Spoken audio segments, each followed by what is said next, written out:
everyone, and welcome to episode 382 of Altadena Talks. And today is the Toni Talks segment, which I am Toni Bailey Rains. I am the host of. And we are obviously presented, Altadena Talks is presented by Nadrick Fire Law. So welcome to the show today.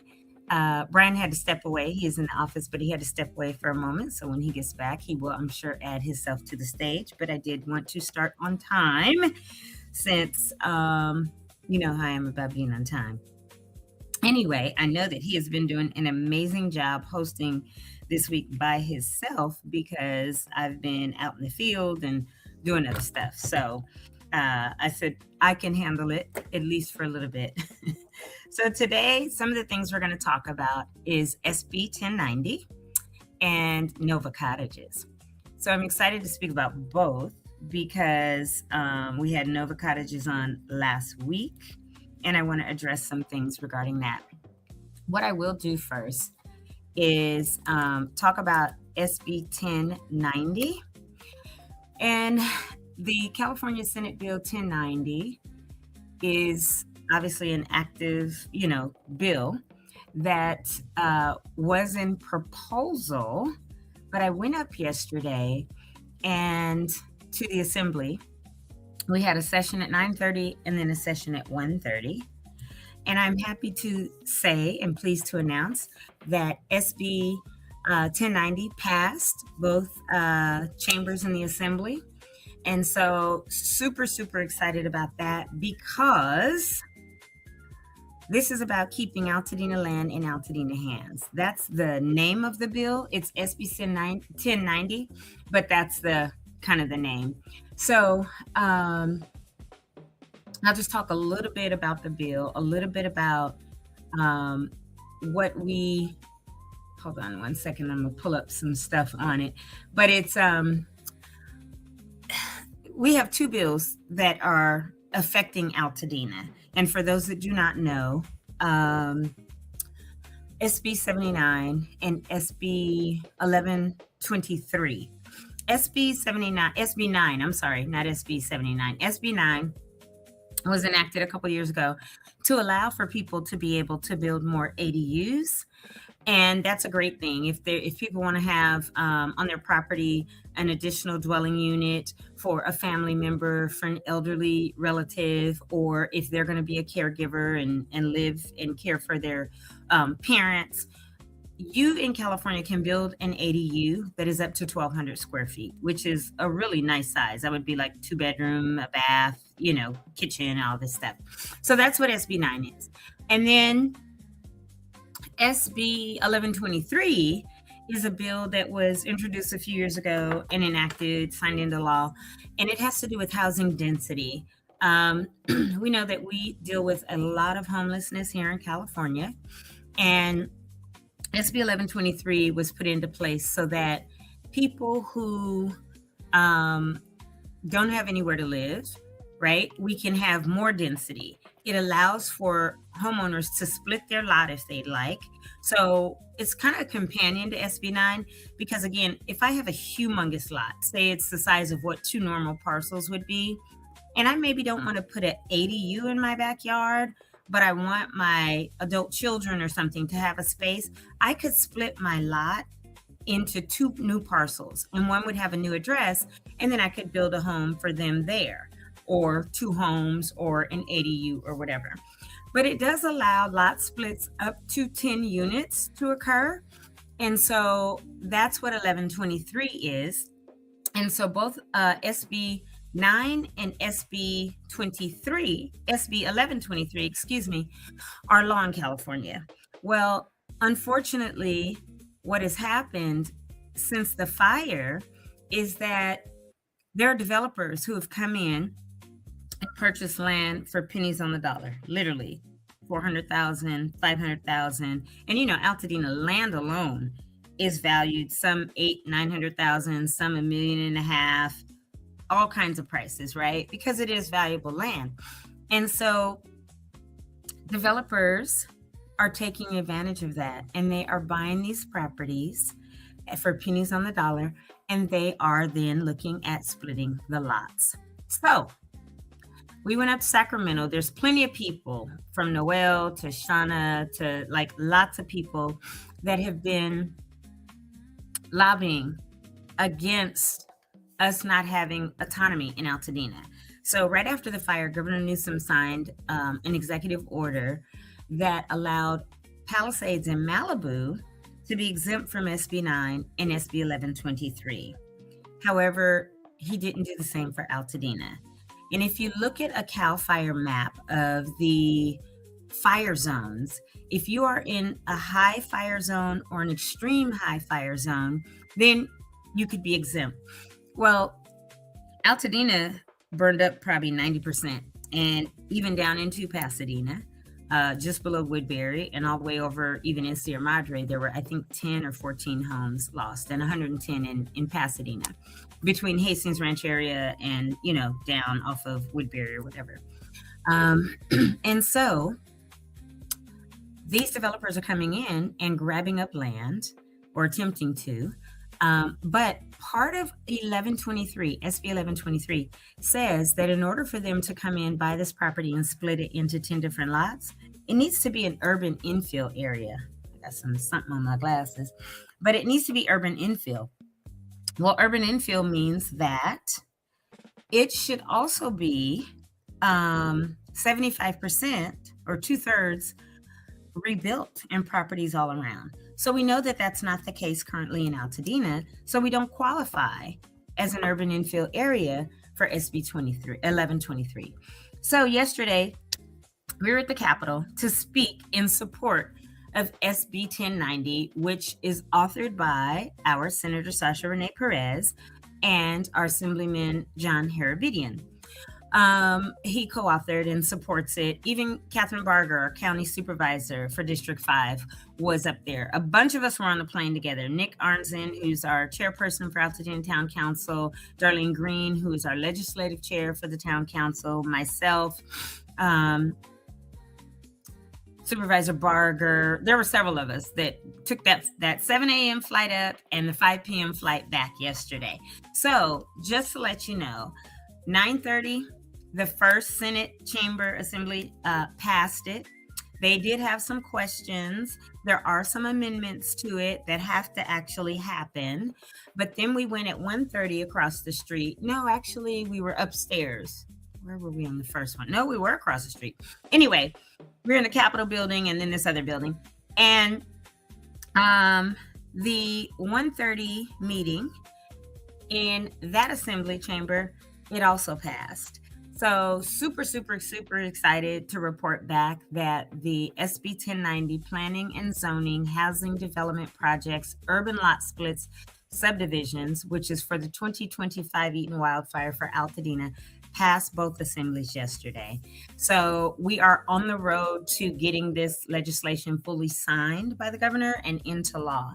We have asked for an urgency clause, and let me just explain what an urgency clause is.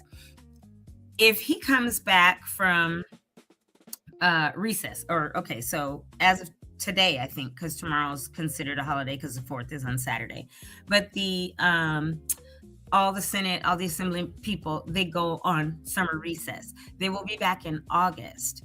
But if we can get all the amendments correctly done and sent over to the governor and he signs it probably by September, then it goes into effect immediately. If not, and there's not an urgency clause, this won't go into effect until January. And there were 49 of these applications for development in with the county, but they went to the state and said, hey, do we qualify or can we cancel these because we are not an urban infill area? The state did say, you're correct. As of right now, you're not an urban infill area. And the county last month, I believe, was able, I think it was last month, it might have been before, but either way, they were able to cancel all 49 of those applications. So that is also very, very good news, because if not, we'd be seeing the developments already popping up and them attempting to split lots. One proposal that I saw last week had, or maybe 2 weeks ago, had 10 townhomes put on it. and this was on like Mendocino. It backed up, I think, to Brayburn or something. But this was in the east of, I think, even east of Holliston, on Mendocino, on one of those lots that, burned down where it had a big, big house. Well, they want to put townhome units, and it was going to be like 10. So it was a row of 5, I think, and a row of 5 across from it. So there would be, I believe, a garage underneath and then 2 stories, and then surrounded by houses. And so that's a big concern. And these are the type of developments that it could happen. There is one on Panahu. We called it Panahu growing up. But the people that live there now say it's Punahou, whatever it is, off of Santa Anita. I will always probably call it Panahu. But there is already, and they can't go back and cancel. I believe the people have broke ground and everything, but there is a permit in Altadena on Panahu for a 5-unit apartment building in between the houses. And it does have, and each of these units is 1,200 square feet. So it goes up, I believe, 2 stories, maybe 3, but they're, and their garage or is it a garage or is it a carport? I forget. I think it was a carport. It's underneath, and then they would take steps up to their unit. And again, these are around all single family houses. So when you think about, we're a single family community, single family house community up in Altadena, for the most part above like Pine or whatever, Pine and Lake, where there's some apartments. People are now going to be going back home when they rebuild and having apartments in between these lots. That's for certain on Panahu and like, excuse me, the Santa Anita area. And so it's super crucial that SB 1090 passed, and it did. But like I said, they go on summer recess as of tomorrow. And then after they get back in August, the amendments will come in or pull out. A couple of amendments that are of concern to people when we went up there yesterday. There's one that's a clause that says there's a 180-day, it's like a vesting period, which means that even after it's signed into law, there's 180 days, which is 6 months, where these developers could go on and reapply for these permits and everything.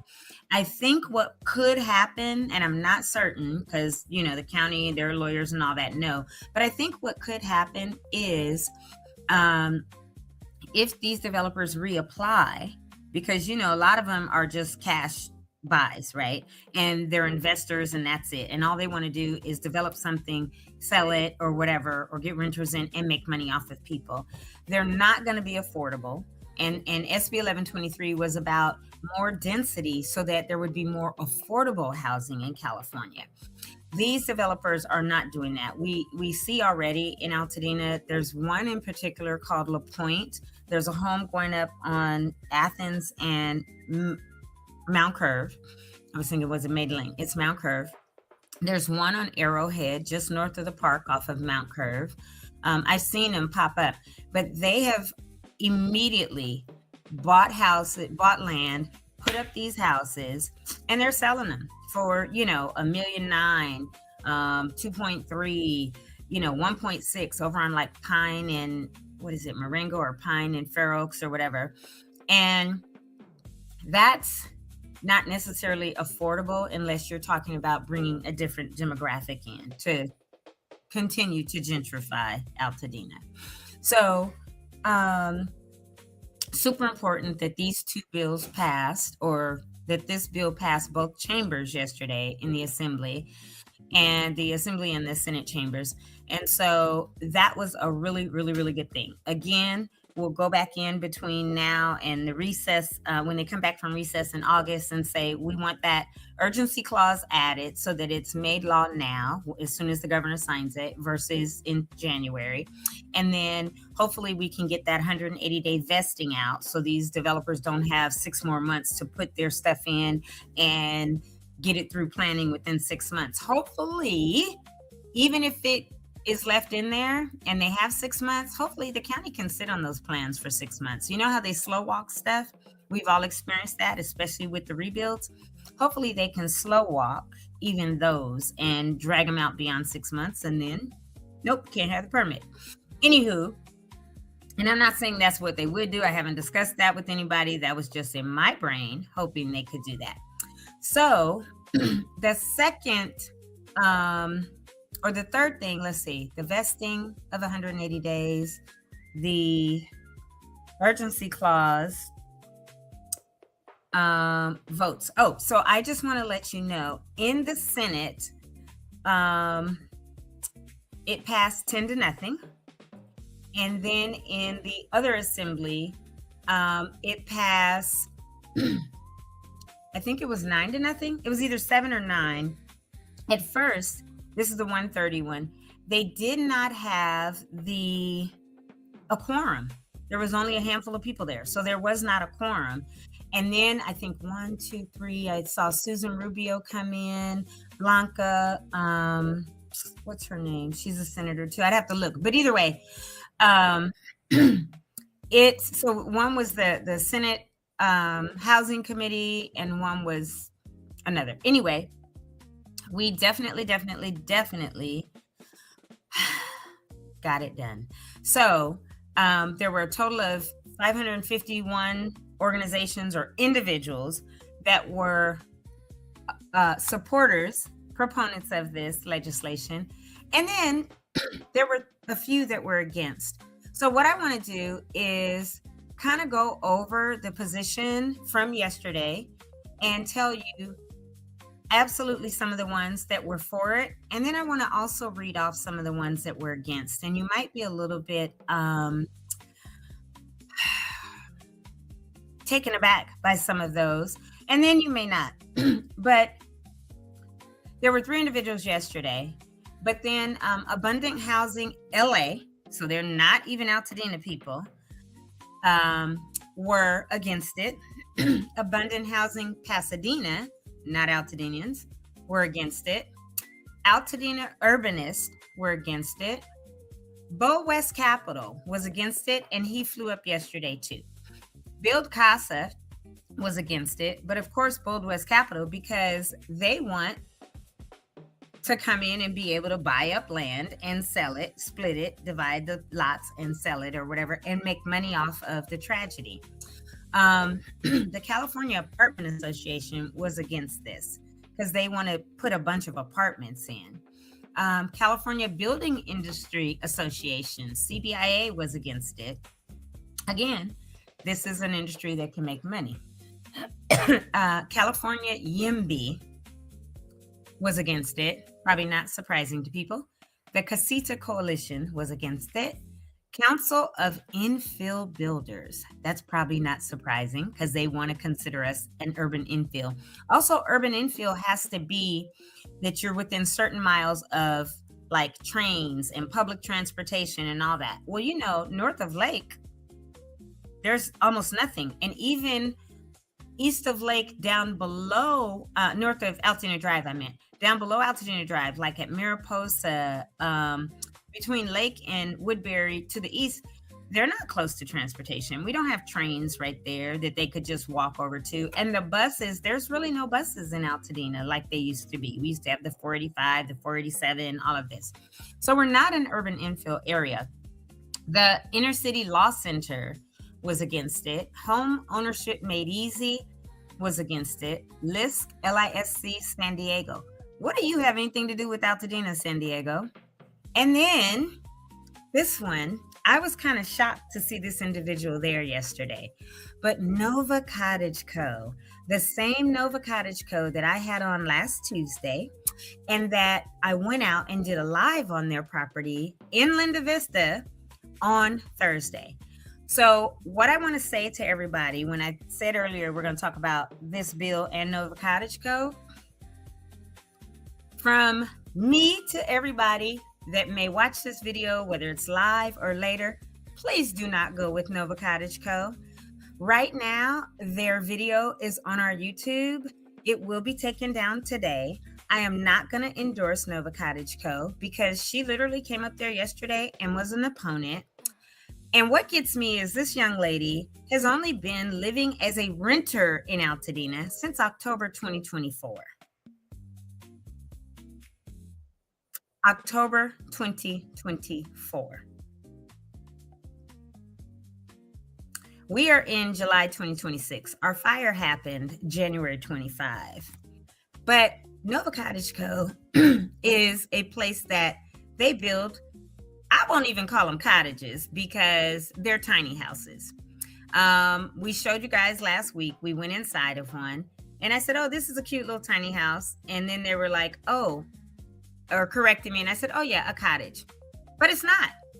And what she said yesterday, we are trying to bring bungalow courts to Altadena. First of all, Altadena has not always had a whole bunch of bungalow courts. There were a few, but that little shack or that little shed conversion is not a bungalow. So if you look at bungalow courts that are in Pasadena, most of the bungalows and some that were in Altadena were like nice 2-bedroom, full structures built on, foundations, on slabs or whatever. And they probably had 2 bedrooms and 1 bath. They had a nice yard, but cute. And there would be like either like where Brian lives, a long driveway, and there would be houses like a flag lot, right?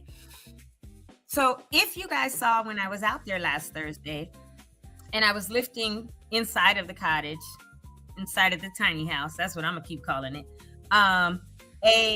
The pictures, they had 8 of them. They literally, her whole pitch is they want to have 8 of them on a lot.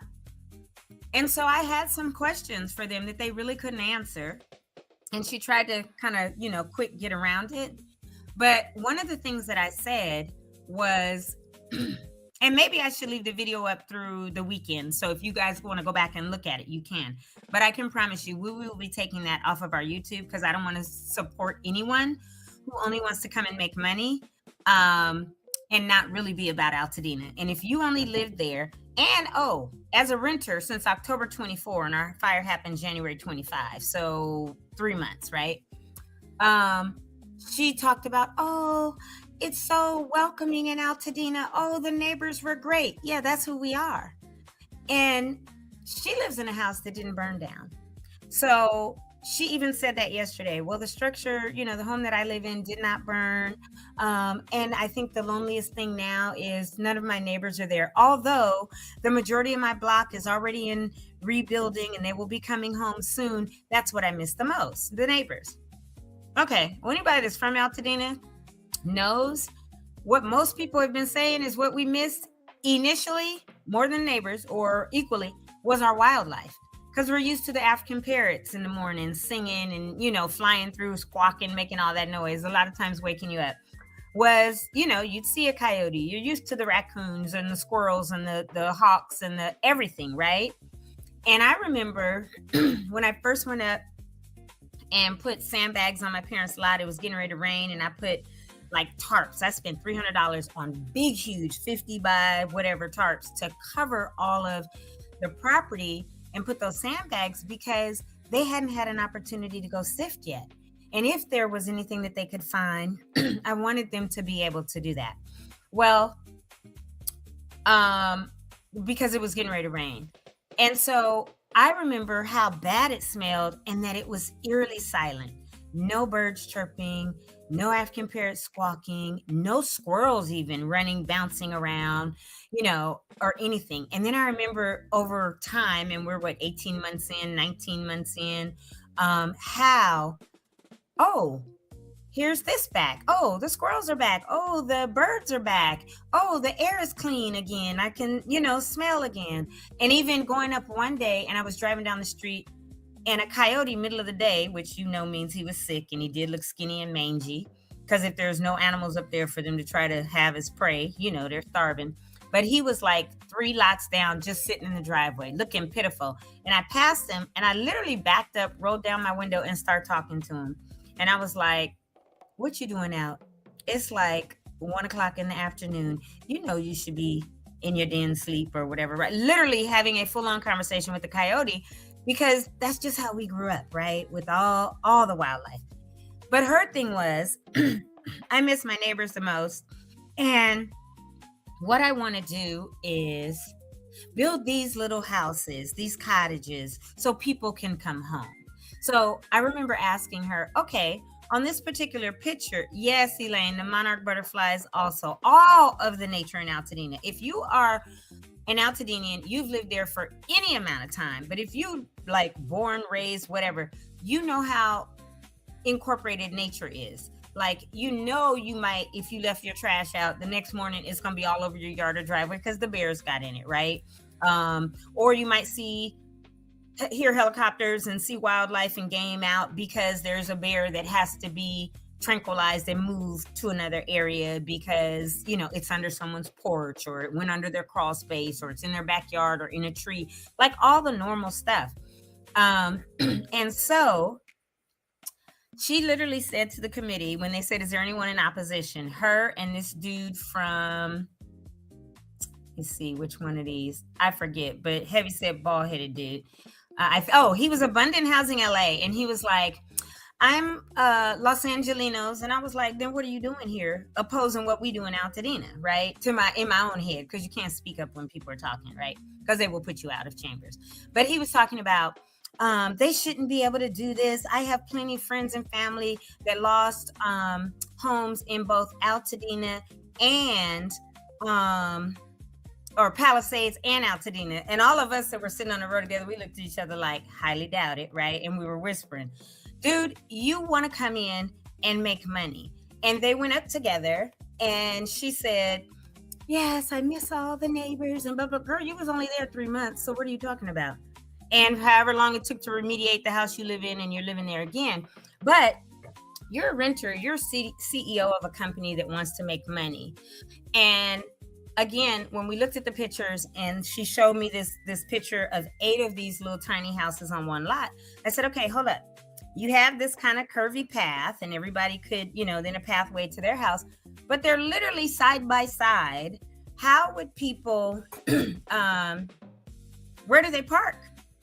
Because that's a concern of Altadenians, is all this extra parking, because we've got all these extra people, whether it's apartments or ADUs or whatever. And a responsible lot owner would make provision, even if that means I'm going to only be able to afford to put 4 of these little things on my lot because I want to put 4 garages or 4 carports or something. Otherwise, the streets, let me tell you, I was saying this yesterday.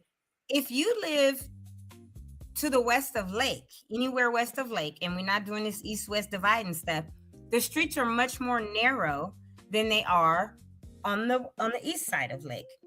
If you, one example, our street, Wapello, our street is wide. We've always parked on both sides of the street, and you could still get 2 cars passing each other on the street. You don't have to stop and wait. Once you hit the east side between Lake and Santa Anita, that portion's still wide as well, but you will have to kind of do this, like slowly go past somebody if cars are parked on both sides. Then you jog over and you go Santa Anita to Marengo. Baby, if cars are parked on both sides, it's going to be 1 car at a time and a little bit of space. And that continues all the way over to Fair Oaks. Then when you go down several streets, Pine or Palm or whatever, a lot of them are a lot more narrow. So can you imagine the regular people that live in those areas, on those streets, if they have guests and their company, or let's say it's a family of 4, the garage has 2 cars in it, somebody's in the driveway, and another person, could be a family and their, you know, teen or adult children, whatever, parks on the block. If they put an ADU in the back and they do not have additional space for someone to park, that extra car is on the street, right? So, and this is just lots of streets. If you think about Dabney, if you think about, you know, just some of the areas, if you're from Altadena, you know, some of the Thurin, some of the little streets in the cut, Pentagon, a lot of times you're going to have difficulty having 2 cars pass with them on the sides. So yes, Camille, when I asked her, what are you guys going to do? How is that going to happen? They didn't have an answer for that, because that's not their concern. Their concern is, how do I make money? And these little tiny shacks, these tiny houses, they want to charge $200,000. And I asked her, I said, but you have competition like Boxable, who's coming in with their casitas, which are like 50 grand. So how are you justifying 200,000 versus this, right? And the Boxables, you usually have to lay a foundation, and then that house is bolted onto that foundation. These little tiny house things, they had screws. And if you remember, as I did the walk around, because she said, oh, we can put it in. All we need is 9 screws. And they held the screw up to me, which was like, they said it's 5 feet. It's about 5.5 because I'm 5'1.5" and it was taller than me. So that's how I know it was about 5.5 feet tall. And they just screw it with whatever, mechanical tool, whatever, into the ground. So then I said, okay, well, let's look, because it was up, right? It wasn't all the way on the ground. So we walk around and I counted, and there were not 9, there were 13. There were 9 down bolted into the ground. And then there were 4 additional that were on these blocks. They're these big cement blocks that you put down, and then you have to bolt to it. And you bolt a 4x4 to it. And I know because when I built my deck out here, and I built it my own self with these 2 hands, I used those blocks in several areas, right? Others, I went way down, cemented in, things like that. But for extra support, I use those blocks. And so I know what they are. And so when we walked around, she was trying to explain to me, I said, I know exactly what they are. But there were 4. And so I counted and I said, okay, so you're saying these come with 9, but here clearly at this demo site, there are 13. And so the next thing I asked her was, so with this 13, would that instead be the standard? Because if you need to have the 9 going down into the ground, but it's not really supported, and they put 4 of these additional blocks to support it, I said, so would this be the standard? And would you be doing this for anybody that wanted 13 without an additional charge, is what I asked her. Oh, well, yeah, maybe we could do that. We could look into that. So that kind of, threw my ears up too. Brian, you gonna pop in? I know you back, but you in the cut, putting up all the comments. Thank you for that. Brian might be just like, no, I don't want to be on right now. So I'm staying back here in the cut, which is fine. Because he's been doing it by himself while I was up there. Although Marcus, thank you. You hit it with him yesterday, but there have been times I've been out doing these lots. Brian is on it by himself. So if you are chilling, please keep chilling. I ain't tripping, but I did see you come back. That's why I asked. So yes, I asked about that. Now you like this in the cut. You go back up. And then I asked about, again, that photo. And Brian, are you able to pull up the video where we could show where I asked about the photo? Is toward the end. Did you send it? It's on our YouTube from the live last week.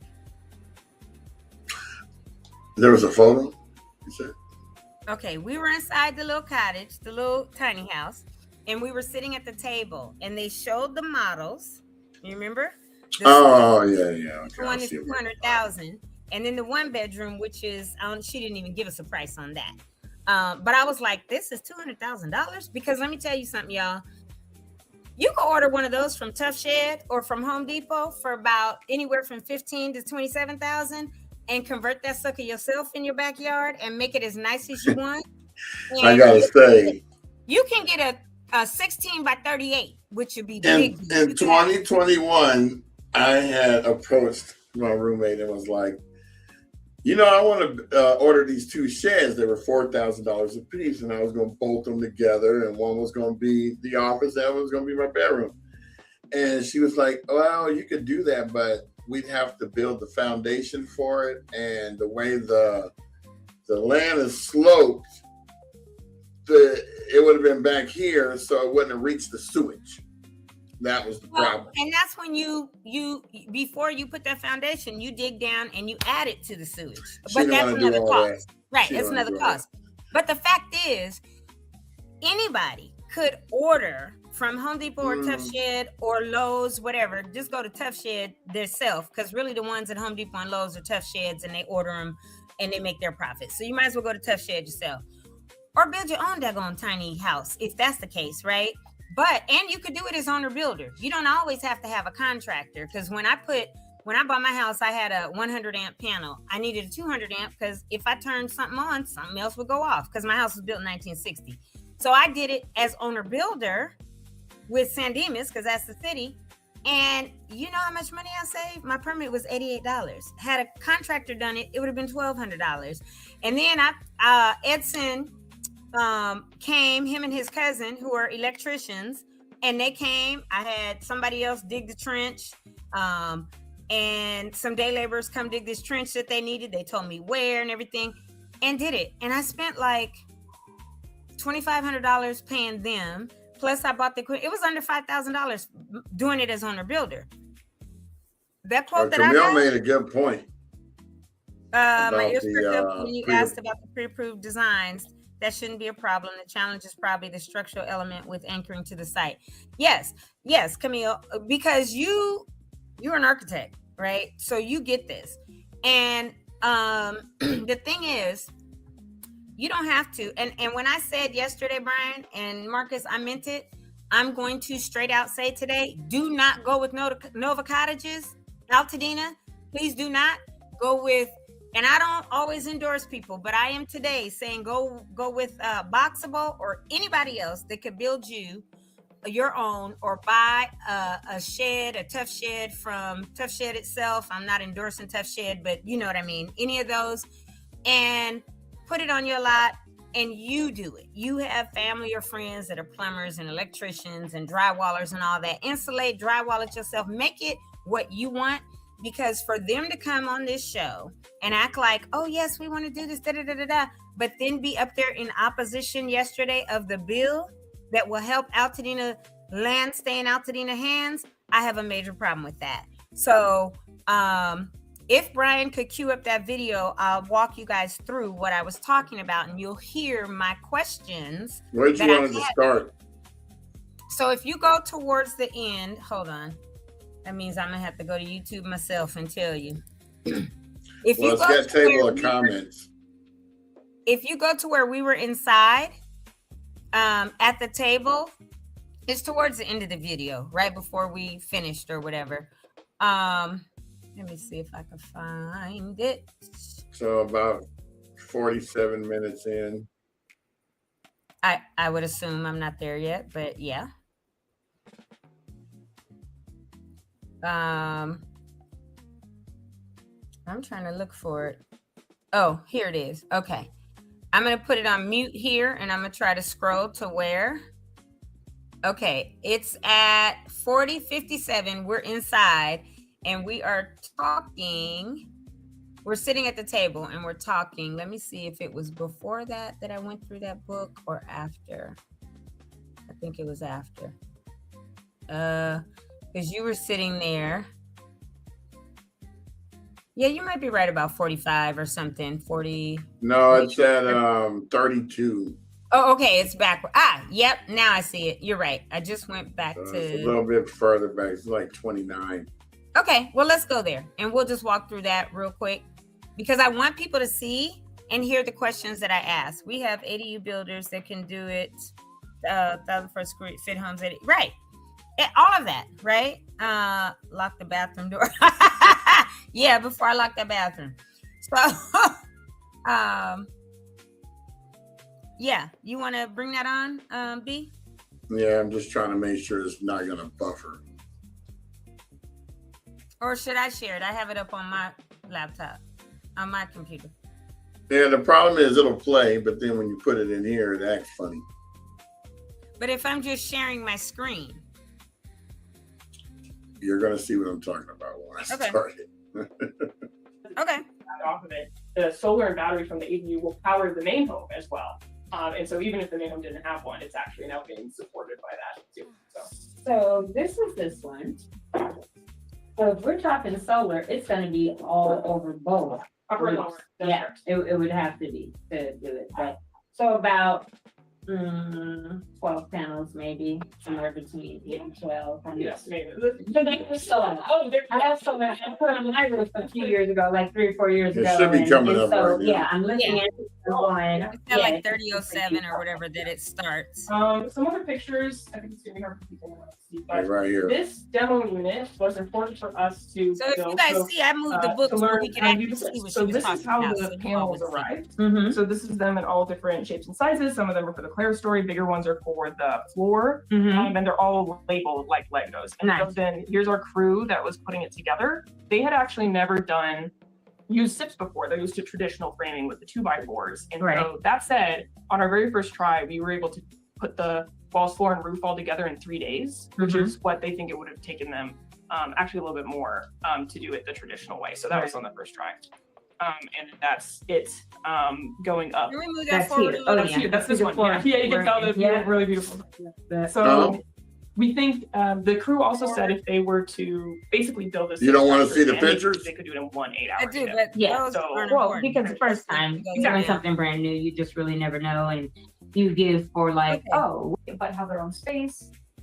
And it's just a versatile option that doesn't What happened with currently that? exist, we feel. You said move past the pictures. No, I didn't. Go back, but not all that SIP stuff. I wanted to stop at There go back just a being- little. several of them. So Okay, we think that's the crew fine. Leave it there because we'll be there next. That's fine. Leave it there and we'll go there next. also said if they were to basically build the same structure again, they could do it in 1 8 hour shift. Yeah. So Well, because the first time Exactly. doing something brand new, you just really never know, and you give for like, oh, we might stop mess right this there. up or whatever. Yeah. And so this is something. Pause it. Thank you. So on these pictures, the reason I held them up was because this is what they're talking about. And if you look at that top picture, there's like 1, 2, I think that's the 8, 1, 2, 3, because they were like, well, this is our model. So I asked them, I said, well, if the street is down here and you have a walking path, where are the cars going to be? Right? Like, could you instead make that instead of a walking path, what like a street, as if it were a flag lot, and space the cottages apart and give people driveways where they would drive into their own, right next to their own with a little carport or something, right? And you can actually play it, but I wanted people to remember this is where that discussion happened, because if you see, they want to get one lot. And then I even asked, well, how would they pay? Do they own it or what? Because if it's on one lot, would it be a HOA that, like, who takes care of the grassy area or the yard around it? All those things were going through my head. So I started asking them, and they really didn't have answers to that. Because if it's one lot, thank you. Oh, that's the perfect picture, Brian. If it's one lot, what are we doing here, right? Do the people own the cottage but not the land? Are they renting the land like a trailer park, a mobile home park? And they did not have answers. So these are concerns because her mindset, and if you look all around that, are houses, are single family houses. So There's 9 of them on this particular lot. on that one, and they all have solar, which is fine, but look at all the houses around and all the cars on the street. Do you see additional parking spots available for cars on the streets? And so I said, you would need to, because you see how close they are to each other. That's not enough on this one lot to make, instead of a walking path, a street, and then each cottage have its own driveway with a carport next to it that they go to. So I asked her, could you do it? And I think she said, oh yeah, we could, or we could think about it or something. But this is what their model truly is. And for her to come up there and oppose the bill, when I tell y'all I was over it, and I was sitting on the stairs talking to Brian and Marcus yesterday, and she came up doing this, hi, and I had full headphones on, right? And I looked at her like this and went right back to the screen, because how dare you come and try to talk to me knowing how long I've been in Altadena and how me, along with tons of other people who have lived here for a while, are fighting against developers. And yes, you're 30, 32, whatever she is, a young lady who has this idea. But baby, we don't want Nova cottages in Altadena. Because she even mentioned there's some ordinances about bungalow courts. And the county has said we would love to see bungalow courts back in Altadena. There were a long time ago bungalow courts, but when they, post-war stuff, and when those either sold or whatever, they were gone. People bought the land, bought a house, built a house, right? So even Catherine Barger said, yes, there are some ordinances about bungalow courts, which would lead to density. But even with bungalow courts, if I'm not mistaken, and it's a big thing of land, and you divide it, every bungalow, they would own that bungalow and that plot of land that it sits on, right? And so if you saw that, what he showed again with the 9, where's the setback? There, it doesn't follow any setback rules. If you look at even all the plants around it, that violates zone 0. And so they have this concept, but setbacks have to be 20 feet from the street at a minimum, depending on where the first house on that street is, right? And they have to be a certain 30 feet, I think, apart from another structure, all this kind of stuff. So yes, Camille, they need to drop off 8 tiny homes to 6.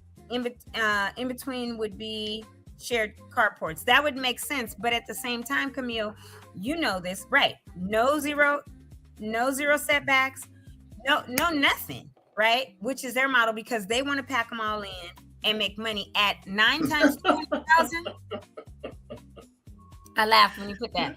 But you're talking 8 or 9 of these on one lot at $200,000. So, we brought the information to people because that's what we do.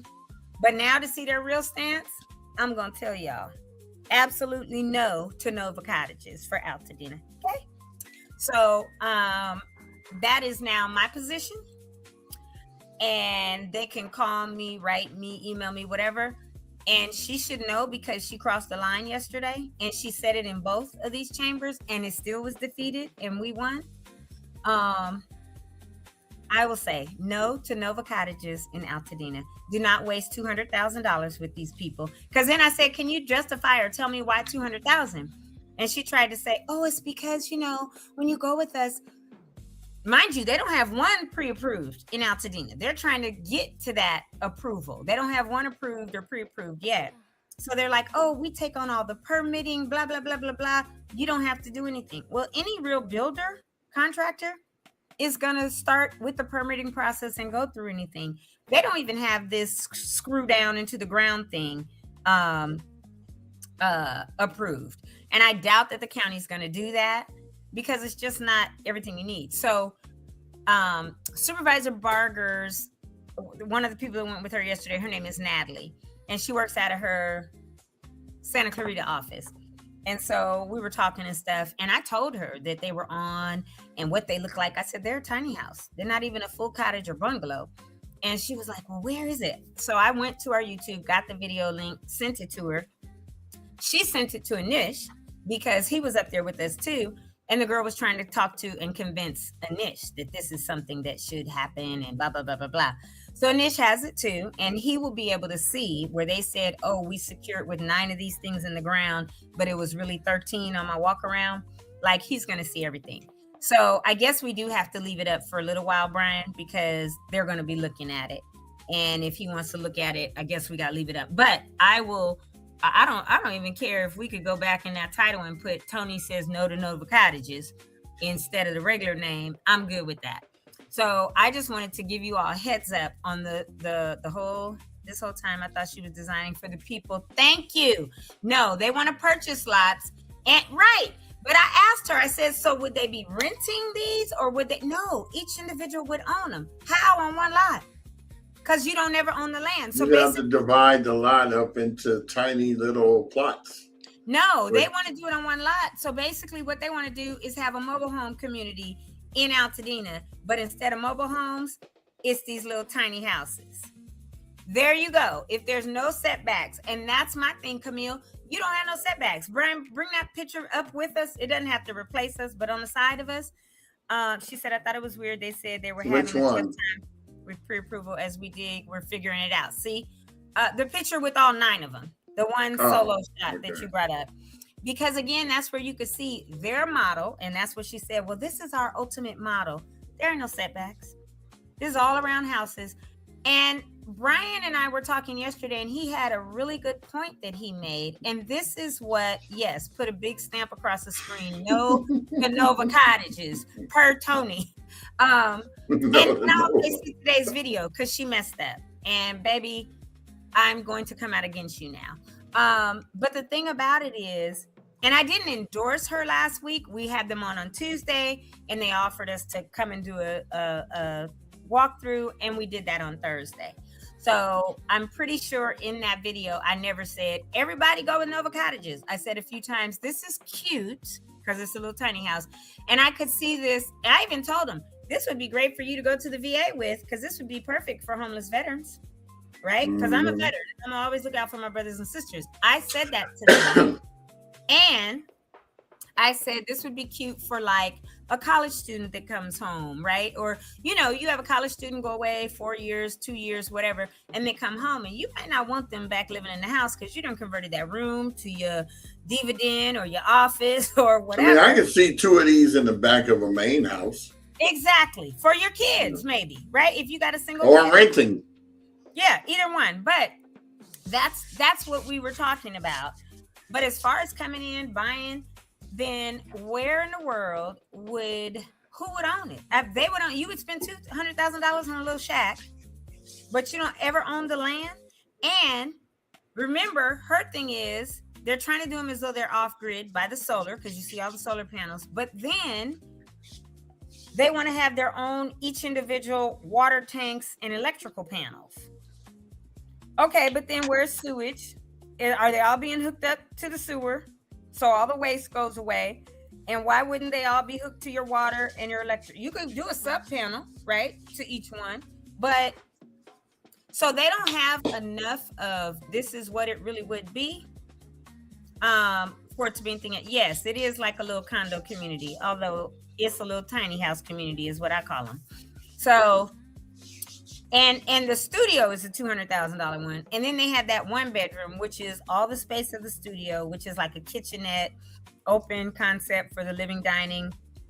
And then you walk in a door and there's a bedroom. There's still the 1 bathroom. And then there's a ladder that you have to climb up to get to where you could either use it for storage, or you could put a queen size mattress and have like a loft space or whatever, a guest space if you had company. So I will say yet again now, no to Nova Cottages, because SB 1090 passed, and we don't want stuff like this in Altadena anyway. So there you have it. That is the show for Toni Talks today. I've talked 52 minutes. Yeah, and that's that. Yes, it would have to go through. It would have to go through the Altadena Town Council Land Use Committee to be approved. But because so many of us were up there yesterday, and I told them who she was because they didn't know, Darlene Green said, oh yeah, I think she invited me to come to them or something. And I think Darlene did. But I said, but it's interesting. They don't have this even in Altadena where you can look at it. They have it over in swanky Linda Vista in Pasadena at this big, gorgeous lot that looks like a forest. But I asked why there, and she, one of our backers owns this lot.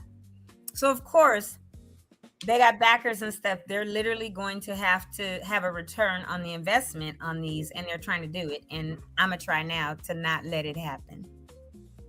So whether you're a backer or Ideal Lab, or they incubated, or them, Nova Cottages, Toni Bailey Rains is against Nova Cottages now because you came against us and opposed the bill that would allow Altadenians to put land in their hand.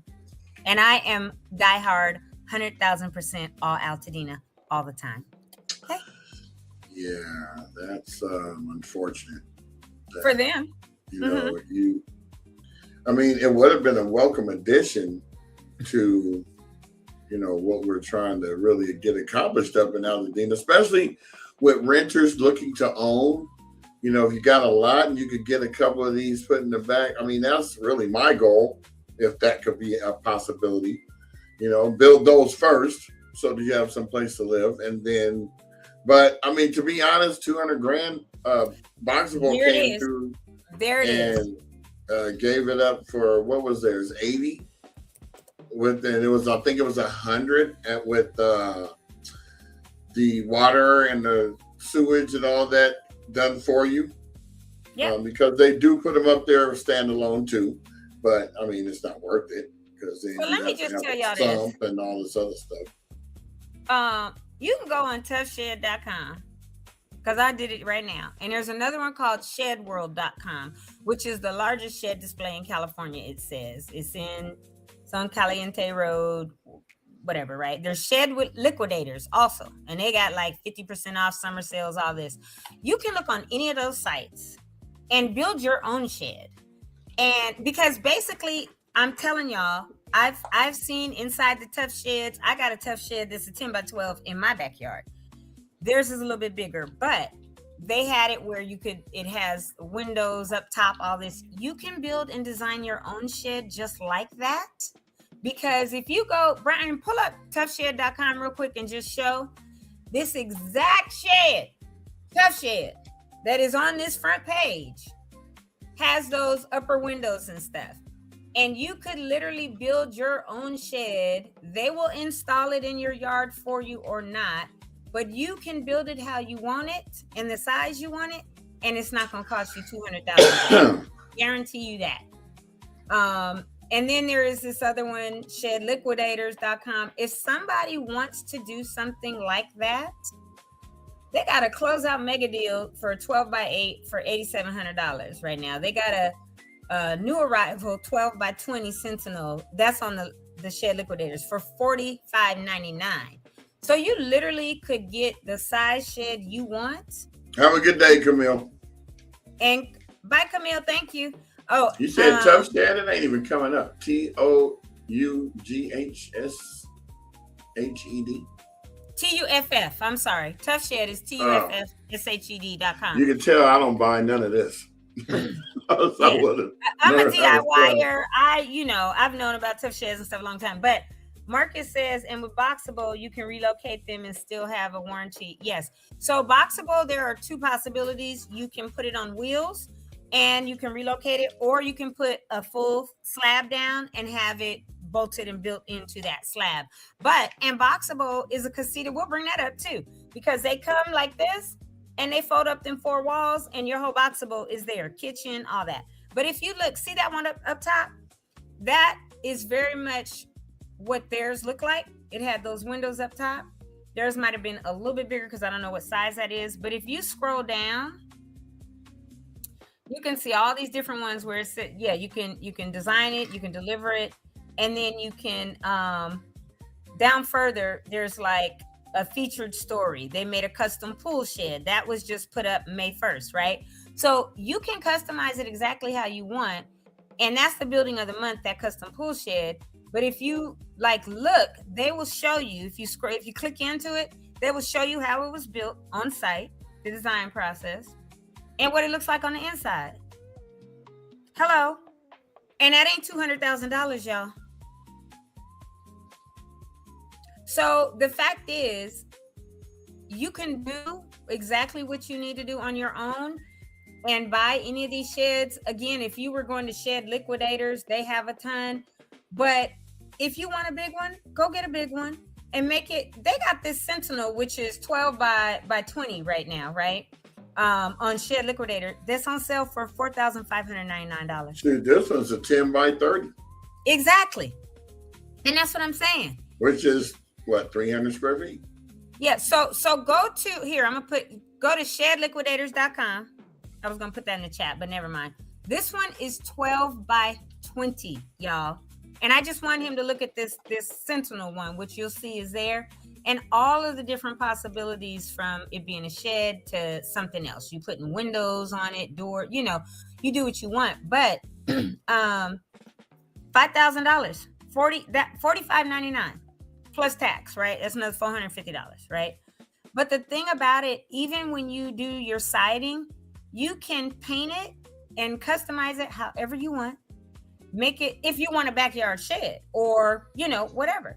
So, and if you want them to install these things, it's like $1,300. So the fact is, $4,500 plus 13, and they want $200,000.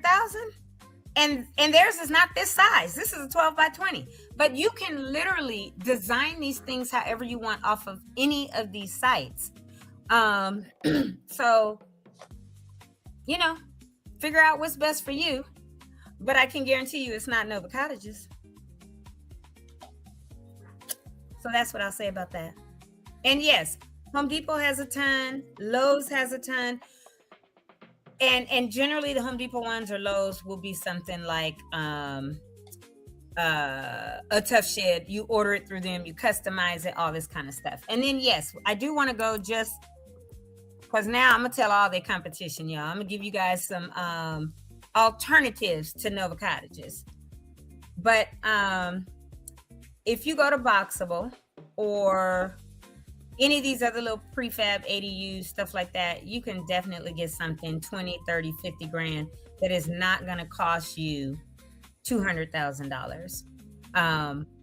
But even with Boxable and that Casita, and that's boxabl.com, and their factory is in Vegas. We went over all the Boxable stuff early on last year. But just to show you, I love the one that they have when you first, and it says developers build your next community.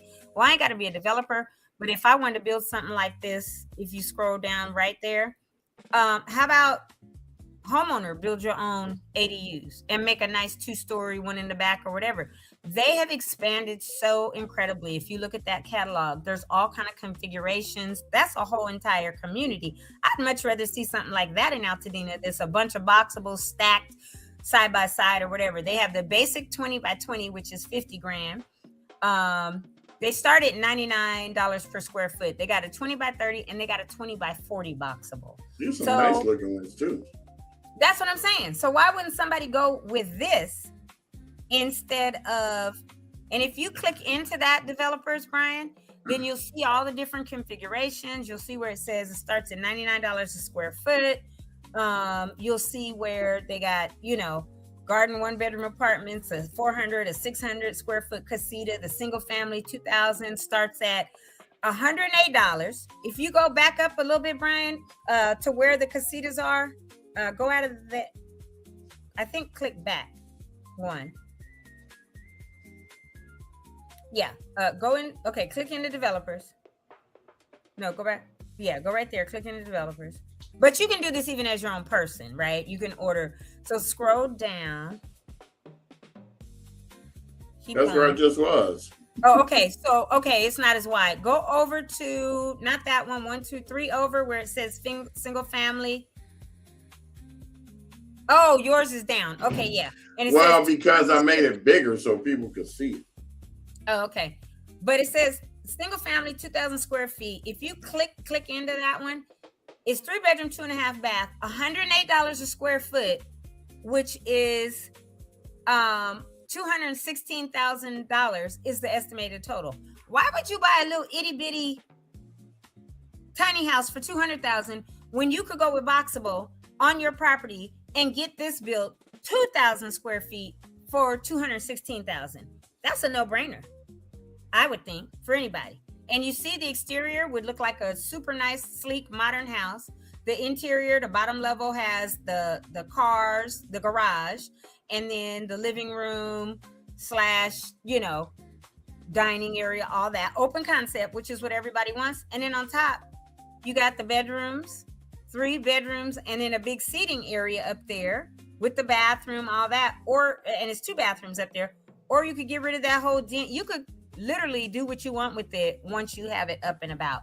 So that's all I'm gonna say is no to Nova Cottages. Most likely they will probably end up moving here if they get the numbers, because who, Boxable? Yeah, I mean, you wouldn't want to keep transferring. Factory in Vegas. Yeah, that is true. Yeah, no, the pricing, that is their pricing, because even the small casitas is $50,000, right? So say you get 3 of those and configure them. So 1 is a garage and 2 are upstairs, downstairs, right? That's $150. You put your own slab in, you have your own electrical, plumbing, all of that stuff. You work with them to do that. Just like a regular house, that stuff is additional to the building material. But Boxable is going to come, put up them walls real quick, and you're going to be in your house. So, yeah, of course, California taxes. But the fact is, Elaine, That's $216,000. I don't give a rat's behind if putting plumbing, electrical, and taxes. Well, I mean, where you gonna get a place cost 2,000 square feet for that price? for that? Even if it costs another $100,000 to put a slab, plumbing, electrical, permitting, whatever, you still winning on a 2,000 square foot house for $316,000 versus a tiny shack house, a tiny house for $200,000, and they want to put a bunch of them on one lot, and you don't even own the land. So again, they're in opposition. So now we're in opposition to Nova Cottages. Okay, there you go. So that is my commentary for today. Well, the only thing that I got to announce on the announcements is that don't forget that the water cooler is tomorrow, Friday, 4th of July, day before 4th of July. There'll be a singer. I think her name is Najee. And it's her birthday, is that right? And it's her birthday. Chef Marilyn will be there with food, and you can get some drinks. Nice little concert series. It's usually inside on the first Fridays. The last month of Thursdays is where they do the big one outside. So it's like an intimate, tiny desk type of concert series. You just need to check it out. It's cool. Yep. So, anywho, thank you all for watching today. Yep, and we've had some visitors. We've had CSSLA 80 join in Instagram. We had Vache, I don't know if I'm saying that right. Vache Maximizing has joined, as well as Caps 098. Thank you all for joining. Huh? You were saying the same thing I was. I said, everyone who joined today, thank you for watching. Oh. Yeah, this has been a enlightening show. We've done lots of comparisons. There's lots of offers out there for different things. Use your best discretion. Do your research and go with who you like. That's right. Wait a minute. You gotta go for what you know. Let's look at this one. I didn't even see this one. I just scrolled down. All the way at the bottom, it's a single family, 2,400, 4-bedroom, 3-bath. $103 a square foot. That's $247,200. That one is fire. Yeah, that's it. Go back. No, that's it. Oh, this one. That's fire. And if you click on that picture, it'll go bigger. Yeah. I had it there. Oh, okay. This is what I've been showing the whole time. This is a different one. It's the same one. No, this one's 2,400. We showed the 2,000 square foot. This one's 2,400. Oh, you're talking about No. You're in a different one. I'm sorry. You're in a different one. All the way at the bottom. Keep going. It should be one all the way down. Oh, they got the White House, right? For yeah, real, they said there was one request. That's 7,000 square feet, but all the way down. Be a junior White House. Past this? Oh, no. Go back up. It's the very last of that one. Nope. That one. Yep. It's $103 a square foot. 2,400 square foot house. $103. $250,000 basically. Plus, if you added another $100. That's what the difference is. It added a balcony on top of a deck on top of the garage.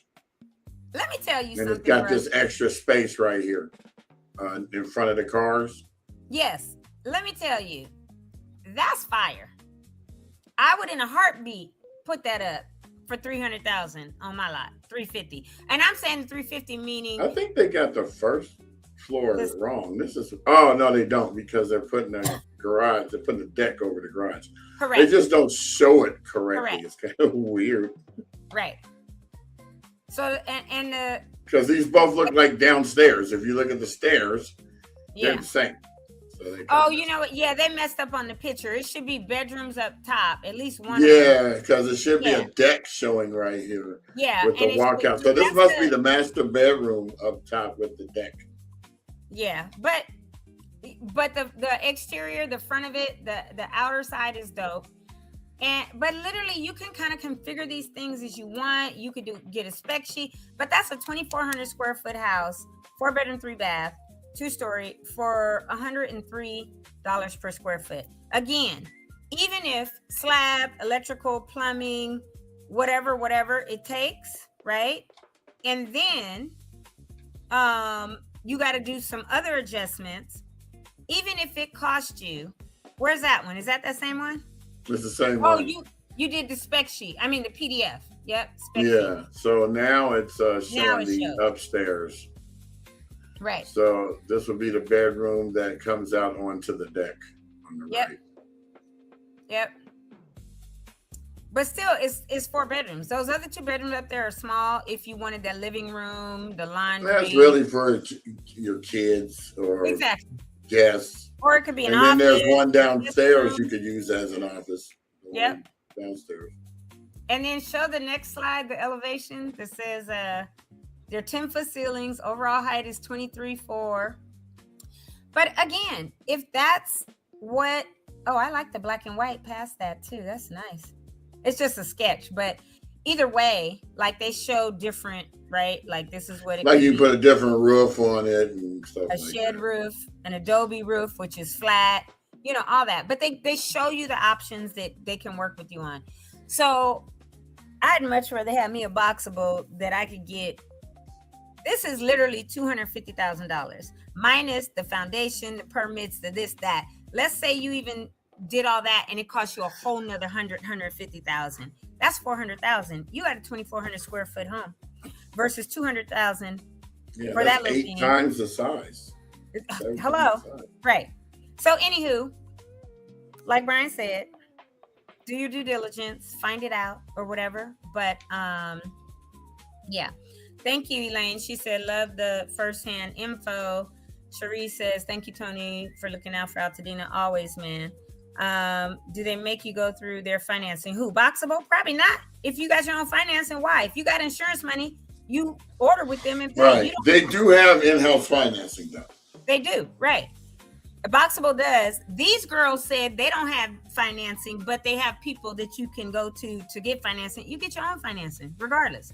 So there are lots of options out there, y'all, but Nova Cottages ain't one. Anyway, well, you heard it first. So you heard it first from here. Yeah. So, anywho, thank you for the engagement today. Thank you all for watching today. I hope I was giving the best information, not only on this, but the SB 1090. There is still a little bit of a fight, not a bad fight because it passed both assembly chambers, but there are some tweaks that have to happen before the final print of it comes and goes to the governor's desk for signature. But hopefully once they're back from recess in August, we can work through all of that. Senator Perez and Assemblyman Harbedian said they're going to be doing that. And we will continue working with Senator Perez. She gave me the biggest hug. She was like, oh my God, thank you for coming up today. I love her. She's such a sweetheart. Yeah, but, she's for the people. That's one thing. Yeah, she's she everywhere in Altadena. She came to Sherry's mom's birthday. So, oh, did she? She's so awesome. Yeah. Y'all invited her and she showed up. She's so awesome, seriously. And even John Harbedian, he was great. He was in and out because literally their session ends today. So they were constantly going in and out of meetings, in and out of, meeting with people that are trying to lobby them for bills or others that they're trying to convince to back their bills, stuff like that. Susan Rubio, and what is Blanca's name? Blanco is her last name, but they're people from our area too. And so throughout the San Gabriel Valley, and they both were ayes and went with the vote. So just to let you all know that the people that you are out here supporting, yes, that is the Facebook page. That is myself and Shauna Beer. So y'all know from me and Shauna be like oil and water, because Shauna's been in Altadena. She corrected me the other day and said, oh, I've been here 16 years now. And I did this to her. I said, again, welcome to Altadena, girl, because she's new. But Shauna swears she is Miss Altadena, knows everything about Altadena, and she gonna run Altadena how she wants to run it. And she's the one that created the beautiful Altadena Facebook page, right? So she will, in a heartbeat, tell people, well, we don't have to attack each other. And I told her yesterday, I said, baby, I haven't attacked you. Trust me. You don't know what an attack is. And because if I attacked you, you would know. But what it is, if you go in opposition. Why she didn't tag you on it, which is funny to me. Well, she did, but it was later in the comments. She tagged us. But the funny part is we left the first 9:30 session where it passed. And we were all like outside the elevator, Nick and Anish and Catherine Barger and a bunch of people. And we got in the elevator, several of us. And then they were like, okay, we'll be down. And so I was like, okay. I was thinking we were all going to get together and maybe grab a bite or, who knows what, because we had till 1:30. Well, she was like, oh, no, we're going. And I think everybody's coming. We're going back to the other building because what did she say? This other bill. 1775, which had to do with the toxins, right? So it passed, but then the competing insurance bill also passed, which is weird. But what Nick and them, Darlene texted me, and her and Nick and them were going to the landscaping bill because Jose Mercado from Indolon was up there and some of their workers because there is a bill for landscapers going through as well. So it was a ton of people up there that was concerning like Altadena yesterday. And Jose hugged me. He was like, Toni, we got to get back together or whatever. Because, I had said, I'm done with Indolon. But now he's like, no, we'll help, blah, blah, blah, blah, blah. He was like, call me next week. I was like, okay. Because, yeah. So, anyway, back to Shauna and that post. She literally was like, we went. And then I was like, well, I don't know where everybody is. Let me find out. I'm going to go back over to the Capitol building, which is only like a block. You cross the street and we were in the building the next block, which is where we had the press conference at 9:30ish in the morning. So I left. She and her boyfriend, Chris, were getting ready to go back to their hotel so they could check out, have the people hold their stuff till later. She was like, I want to change. I'm like, okay, whatever. And she was like, oh, can we take a picture first? And I looked at her. I was like, for what? She wanted to take a picture together. I was like, for what? And she said, because I need to post it to show that we're united. And I gave her side eye, right? Because she know if she got a post with me in it, many people that know me, they're going to be like, oh, Toni and Shauna getting along.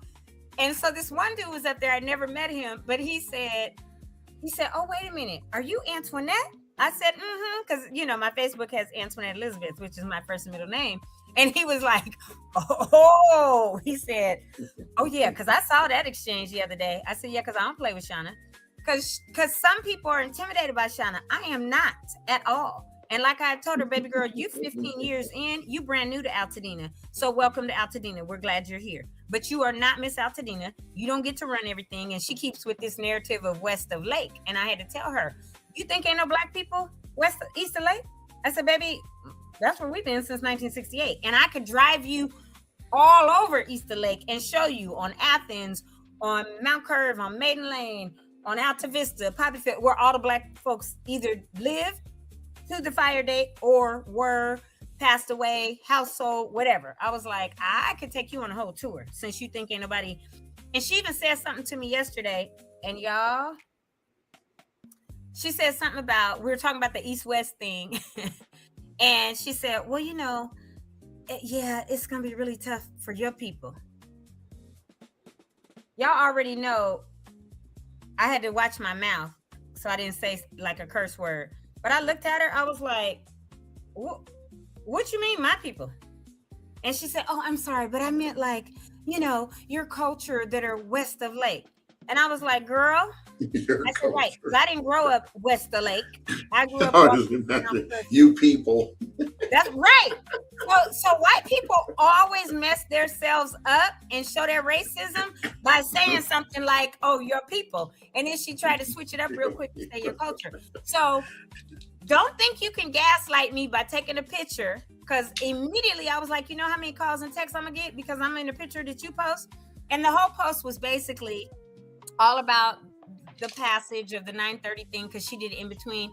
And then it was about our picture. And Toni and I, we're one family, but just like in a family, I said, and this is what I told her, I said, yeah, families are dysfunctional like that, right? And she said, well, we will have disagreements. I said, oh yeah, and you and I always gonna disagree because you think you know more about Altadena than anybody, and you don't. And so I stayed on that neck about it, and I'm gonna continue to stay on her neck about it because she don't. And you don't. Yes, she is doing great advocating for Altadena, and I'm super thankful to her. Anybody else that's going to advocate, but don't think. And then she's talking to a lot of these young folks. Like Brian and I had a call, and there were these girls on this call, and y'all know them, so I ain't gonna even say their names.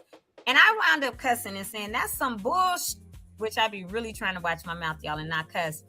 Because there are some little people, and I call them little people, young people that are in their 30s that think they're next up and they gonna run stuff. And it's like, no, baby, we're next up. Our 60 and 50, y'all are 30 years behind us. So y'all gotta wait your turn in the pecking order, right? It's great if you're trying to advocate and do stuff, but don't go and pull old redlining maps from the 40s and 50s and say to Rob Bonta and everybody else, there's redlining in Altadena and Black people only live over here. That's why we need a historical Black district. No, we don't.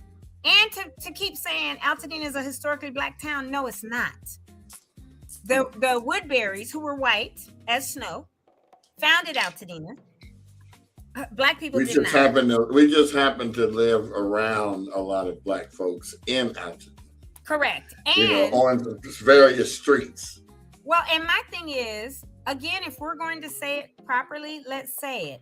When the redlining primarily in Pasadena happened, the realtors are the ones that tried to get people to move all to Northwest Altadena and west of Fair Oaks. They wanted to keep it over there because my parents who bought in 68, I'm going to bring my mama on here one day, y'all, and we're going to talk about this because she will tell you what it was like in the 60s, when stuff changed in the early 80s, when stuff changed later in the late 80s, early 90s, and when the realtors would come in and say, oh, this is the Altadena Highlands, or they would try to have certain areas because if they want to bring white folks in and do more gentrification, then that's how they would title it.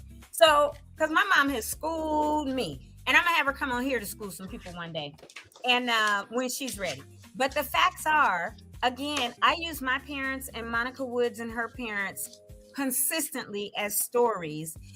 The lady who bought our home in 1964, brand new, was either, and my mom will correct me, a doctor or a lawyer or something. She was a professional woman. She was a single Black woman.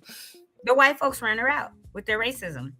We bought it 4 years later. I say we, meaning my parents, because I'm part of my parents, right? My parents bought it in 1968. And when they did, we called her Auntie Dory, but two houses down, Miss Stiver, she came over, welcomed us, and said, and don't y'all go nowhere. You're welcome here, right? And that's how we grew up. And we didn't deal with racism over there. Monica Woods, who lives further east on Pepper, and y'all know it's a sprinkling, them being the Pepper over there on Pepper, north of New York. Her parents found their house. The mother fell in love with it in, I believe it was 1972 is what she told me, on a Friday. Now, any of y'all that were born in the 60s, early 70s, maybe until 80s, I don't know when the banks changed, but banks used to close at 4:30.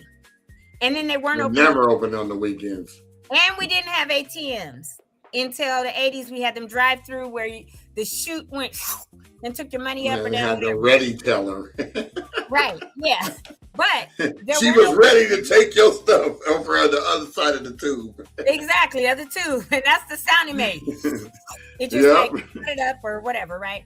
But the fact, and they were inside the building, right? But there weren't walk-up ATMs. There weren't Saturday open where you could go into a bank, and banks used to close at 4:30. And so now they open on Sundays in the grocery stores. So Monica Wood's parents, her mama found the house on a Friday. They said, oh, we absolutely want this house. What the realtor did was said, okay, we need by 5 p.m. on Sunday, $14,000 in order to be the down payment and hold it and get in the contract, right? She said her daddy was like, no problem. Signed the contract, left. They lived in LA. He was in construction like a lot of his homeboys. She said daddy got on the phone and called all his homeboys and gave that 14,000 on Sunday. Cause if don't nobody know nothing about Black folks, let me tell you this: we keep some money in the house. It might be in a drawer over here, it might be in socks in this drawer, it might be in a cabinet in something over here, whatever. But we had to because of racial stuff, and if we needed money, banks wouldn't allow us to have stuff back in, segregated times. And so Black people have always kept a stash somewhere in their home. So he called all his buddies. Still to this day. You heard me say have always, right? Yeah. He went to his buddies, made the call, and they put that 14,000 down on Sunday. And then on Monday, he went to the bank, got it back, and paid all his homeboys back. So that's the kind of stuff. It wasn't redlined over there anymore because it was considered illegal, but they redlined in their own way, which was hoops. And even to this day, we've seen in the news in recent years where a Black family, the appraisers would come in, and when they saw pictures of Black people or their art, they'd appraise it much less. Which and then sad. Their realtor had them take everything down, have an appraiser come in, and it appraised for some of them 400,000. Hi, Cassandra Sellers. They're still doing that to this day. That's what I'm saying. Yeah. And so facts are, hello, you already know. So the fact is, like, we can't listen to kids in their 30s only that think IG, TikTok, and Google is everything, and that's all the facts. Yes, you can look up redlining maps online that will show red lines from post-war 40s, 50s, all of that. But when you talk to the people that are still here, like Miss Norman, who's 99, like others in Altadena that are already 100, people in their 90s, in their 80s, and they give you the actual facts. You can't dispute facts by a map that doesn't tell the true history. And so we tried to get these young people to understand that, and they were like, well, there's two truths. Both can be true. No, baby, it can't. These are the facts. And so what I keep saying, and I might have to be the one that does it, Altadena Talks presents the powwow or something where we have all these elderly come and sit down and bring all these newer and younger folks in and get the facts and ask them whatever question they want. And they give their real deal history so people can understand. And I got a gang of them that grew up my age and their parents over in my area that can tell you where they lived and how many of us lived on that side, right? Carrie Flowers, his wife, that we were talking recently, her daddy lived right there. You know where the country club was, Altadena Country Club, and it burned up, and you go Calaveras to Hill. His house was right in that corner where you turned, and it burned down. And they're like, he was a lawyer for Edison and retired, and now has to sue them. So he know their game. But ironic. But I was like, oh, he gonna get him good because he used to be there. We need to be on his team. He know the inside plugs. Exactly. So the facts are like, you cannot say Black folks didn't live in certain areas of Altadena because of redlining, because it's just not true. Now, is it true that more were pushed to upper northwest Altadena, west of Fair Oaks, and even some west of Marengo? Absolutely. But I said this the other day talking to my mama. I said, if we want to break Altadena up, let's be truthful and break it up. East, central, and west. Because now you done left out central, which is really from Lake to Fair Oaks. Because if you grew up by Farnsworth Park, we had Central Altadena, Central Altadena Little League, and West Altadena Little League. And that was all the people that lived right there by the park. So if we want to say that there are districts or whatever, West Altadena is west of Fair Oaks because that's where the addresses are. Central Altadena is Fair Oaks to Marengo or Lake. We can even say Lake, right? And then Lake East would be East Altadena. But again, I continue to say this, and we'll keep saying this. We are one Altadena. We should not think about dividing at all, because as a community, especially with Black and brown people, we always, by white folks, are divided, and we're not going to do that. So if the white folks that are in Altadena want to be united, like we have always been a united Altadena, and more than even Altadena, a united Dena, because there are plenty of folks that tell me United Dena. that they grew up in Pasadena and always wanted to live in Altadena, and now as adults were able to buy, and they live in Altadena because they Man, would please. I lived in Pasadena for 5 years and begged my mama to move to Altadena. Was begging. Finally got her to do it, and I cried for 2 days. She was like, "What's wrong with you?" I said, "I got a yard. I can get a dog. I can cut yards and make money. You have no idea what you've opened me up to be able to do." And that's where my entrepreneurial spirit started. Right there. Yep. 10 years old, like ready to go. Let's go. Let's go. And I always say this. I got a quick disclaimer. I always say I'm an Altadenian, not a Pasadenian, right? Because June 24th, 68, when my parents moved in that house, which actually was their anniversary, they just celebrated their 66th anniversary on June 24th. I was like, y'all moved in on your anniversary? My mom was like, yep, that's when we got the house. But that's when we moved there. I was literally 2.5 because my birthday's in October. My brother Jeff was born and came directly home from the hospital in September 68. But technically, I guess if we got to be technical, because I was born at Queen of Angels Hospital in LA. That's where a lot of us were born. We lived on Pasadena Avenue where Kimberly Green, the house she lives in today, was the house that I came home from the hospital in. And Ivan Montgomery and them lived behind us. That's why I say Ivan's my cousin. We ain't real cousins, but we were, little itty bitty people and all that. But his parents lived behind us, so I've known him since birth, I guess. But I waddled around, toddling, probably bad as hell, until 2.5, and we moved to Altadena. So I never went to school in Pasadena. I don't know anything about it other than Muir. But literally, Loma Alta Preschool, which didn't exist. I think they closed it maybe, 1970-ish or whatever. I don't know. But I went to Loma Alta Preschool, which used to be over in that little gym area at 3. Audubon Elementary from kindergarten to 3rd grade. Loma Alta Elementary. No, Audubon was primary. I'm sorry. They didn't call it elementary. That was primary school. And that's where the man used to shoot the BB guns at us from the hill. We'd be on the playground playing and he would be shooting at us like for real. And he would hit us like, see, she was St. Luke. And then Loma Alta from 4th through 6th, Elliott 7th and 8th, but was there when they moved 7th grade back to Loma Alta, and we became McWilliott, only 1 year all 8th grade. Yeah, we never even got to be the top of our school at Field. Dopest junior high, middle school, they call it middle school now, of all time, 1 year only, all the schools converged, and we were all at Elliott, but we titled it McWilliott because Wilson and McKinley came there. Lots of fights because all the hood boys liked all of us Altadena pretty girls or whatever, and the girls from their schools was not having it. It was so much chaos, but it was the best year. And then they said, nope, we can't do that again. And put 7th back, and it was 7th, 8th, and then we went on to high school. Yeah, and they had closed Wilson that year. We were supposed to and go. McKinley. Yep. And put everybody at Elliott. So I had to explain that to somebody the other day because when me and Shauna were at it, I was like, well, Daniel Harlow and all these other new Altadenians, da-da-da-da-da. So Mrs. Harlow, his mother, came in my inbox on Facebook and Messenger and said, hi, by the way, if you said Daniel Harlow is new to Altadena, you're wrong.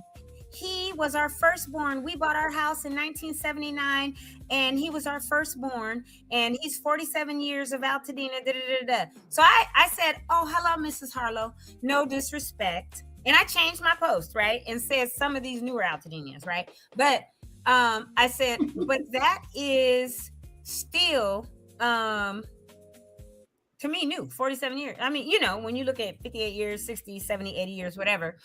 And somebody told me, he's a big racist and he acts like he knows more than anybody else and they're beneath him and all this. But what I told Shauna, she was complaining on the post that her and Daniel and some others, her little crew that applied to be on the collaboratory board didn't get picked. Oh, wait, you went to Alverno, so did I. Wait, girl, we were at Alverno together. Wait. Damn, you're. Wait. So 9th and 10th grade, my parents sent me to Alverno because they said I was too fast, too bad, whatever, right? But what they didn't realize is that's where I really learned some stuff. Because them girls had some money. Them girls had cars. We would leave at lunch. That I learned some stuff from them girls. You learned how to be bougie early on. I was bougie already, but they would teach you some stuff. They had access to stuff that we didn't, that I didn't. So the fact is, like 9th and 10th grade. Look at all those old heads coming out the woodwork. There you go, fam. Then I asked my parents, I begged them, like, can I please? And I was getting bad grades at Alverno because I did not want to be there. And the whole thing with nuns and all that, I was like, what? You know? Yeah, it sounds like me at DeWarty High when we had to move there for a semester. I was like, So I left. And I got to go back to Muir and do 11th and 12th grade. I was like, I need to go back to like my people, everybody that I grew up with and all that. So I got to go back and went to Muir 11th and 12th grade and graduated in 83, Cassandra. So we got that same path, girl, Alverno, then we went back to Muir. But I'm going to tell you something. The cafeteria and the food at Alverno, man, oh man, oh man. I was like, wait a minute. I'm in high school eating like this. Like they had chefs, people cooking. That cafeteria was dope. And then we had this father-daughter, father-daughter like ball or whatever. Do you remember Marcy? She, I think, was your grade. And you remember she sat just like this? And she said her mama is Toni with an I, girl. If you're going to be saying it, it's with an I. But there was a girl named Marcy, and her brother went to LaSalle because that was right down the street, right? And Marcy sat straight like this. And I was like, why do you sit? Her posture was impeccable, perfect. She said, because if we slouched when we were little, her mother hit her in the back. And they would make them sit straight up. And I was like, what? And I said, oh, did she just push? She said, no, her mama would hit her like that. I was like, what the hell? I might have tried to be like, what are you doing? You know, but she had the most perfect posture on the planet, y'all. And she, no matter where she sat or whatever, she sat straight like this. And I was like, dang, there was never no slouching at her. I think her name was Marcy. Anyway. Marcy said, my mama water busted in Altadena, homie. I'm true Altadena. Right. But who said love that food? Elaine, did you go to Alverno too? Elaine went to Alverno? She said love that food. Baby, when I tell you, we had a full cafeteria, like a restaurant. Yes, Marcy, you do remember Marcy and how her mama or her posture was like that. So anywho, we got to get together, Cassandra, and go over some old Alverno stories. But that's where I met Ravianne, and Alverno was the bomb, you guys. So we had a lot of fun. But LaSalle was right down the street, which is now integrated. All the girls go there. Our old school doesn't exist anymore. But it was no real brothers or nothing at LaSalle. So we like to go over to St. Francis. That was more of our brother school because they had some brothers. I remember Derek Lockhart. I remember the first time I met Derek, I was like, ah! I started screaming because I thought he was so fine. And then we became like this, like best buddies. I tried out to become a cheerleader at St. Francis and did. But like that's the kind of stuff we did from being at Alberta. So yeah, TJ was saying the food at LaSalle versus Muir was on point. Oh, okay. Yeah, baby.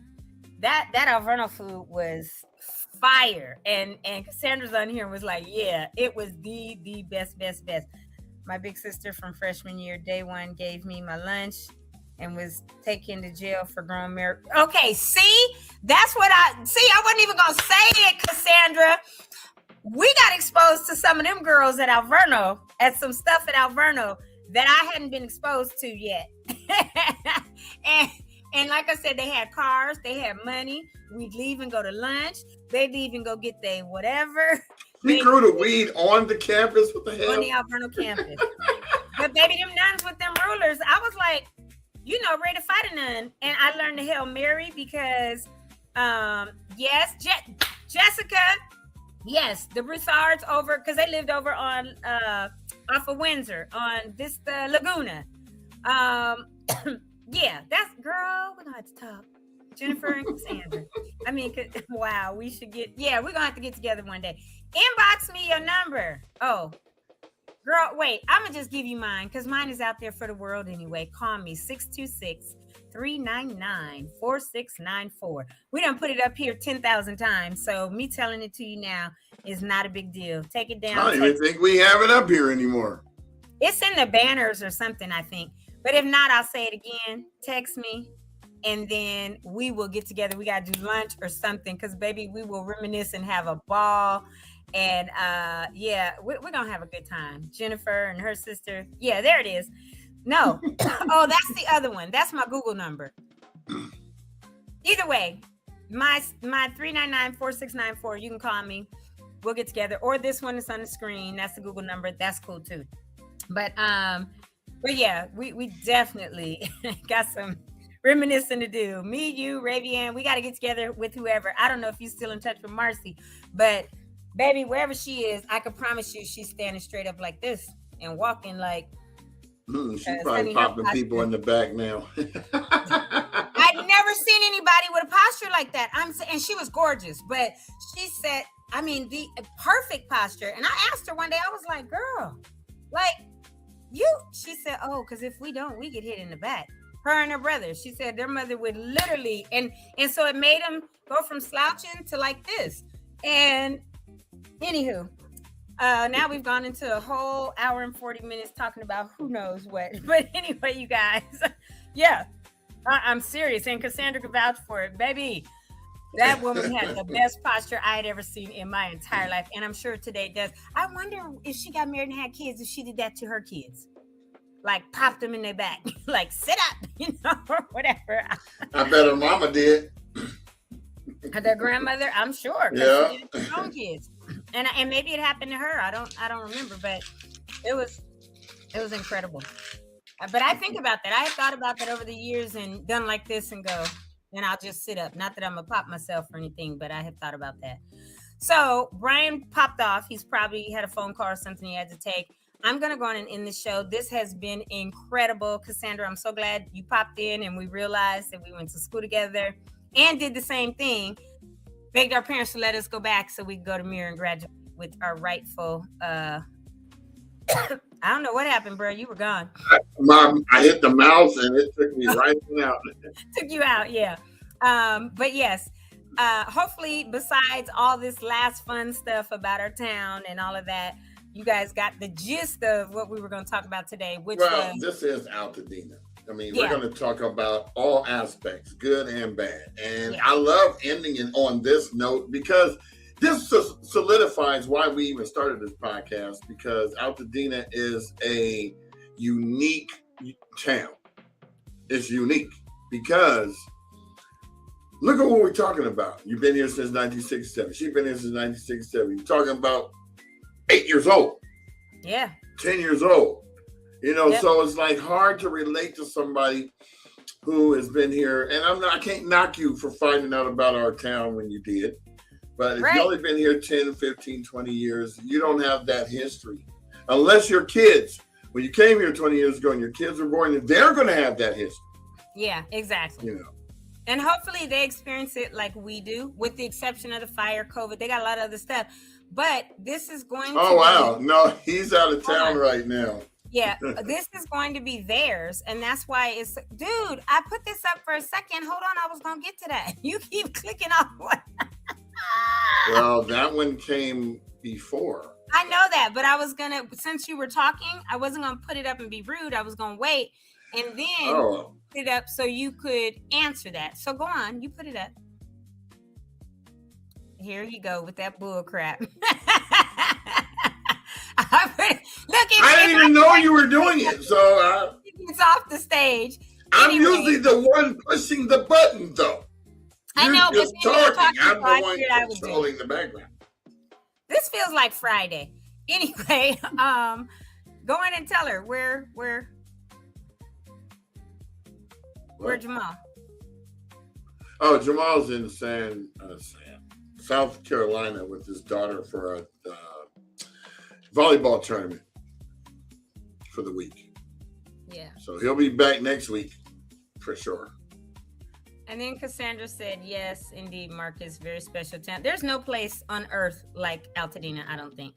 And I mean, No. there may be some other little Mayberries all over the country that say the same thing, but really, we're Mayberry. There's nowhere. To be like honest, I came from an Altadena in Ohio. I mean, everybody knew each other and everything. And when I moved to Pasadena, it didn't feel like it. And it wasn't until I went to Altadena and go, well, this is so familiar with what I was used to. That's dope. So it worked out. Yeah. And then Marcus says, made up of amazing and very special people and lifelong friends. Yep. So we have, I'll just say this. I'm gonna, because Sophia just texted me, I'm canceling the lot cleanups for tomorrow because we really didn't have any. And when I tell you guys I have needed this week to rest, so I've taken it. But not only that, the air quality is looking crazy. But next week we are doing Friday, Saturday, Sunday. Got to get either you or Marcus to do Sunday for me with the truck. But we have 3 different block captains on 3 different blocks that want stuff done Friday, Saturday, Sunday. Also, when we were up there yesterday, Anish talked to me. He was like, well, where are you guys at now? I said, we're about 82, 83 lots have been cleaned, blah, blah, blah, blah, blah. Things are going good with the trash being picked up. But while I was there, I think he and Omar, because I told him I've been working with Omar, who this landed in his lap to come up with the 30-day plan. I'm meeting with Altogether today at 1 because y'all, when I tell you this dashboard is so fire, whoo!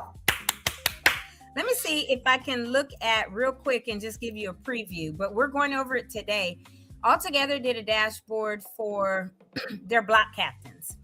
And so they decided with the access they have to the spreadsheet with all the lots to do one similar that we're going to go over today. I'll have access to, but we will be able now, we'll have a link, just like when you go on LA Recovery and you can see how many permits and all of that. We will have this dashboard that when you go to this link, you will see all of the requests. You will see all of the lots that have been cleared. And there's even going to be a spot where people can click to schedule.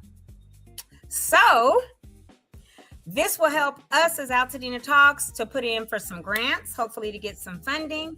And also, when I was talking to Nish about it, and I told him I had just got an email from Omar a couple days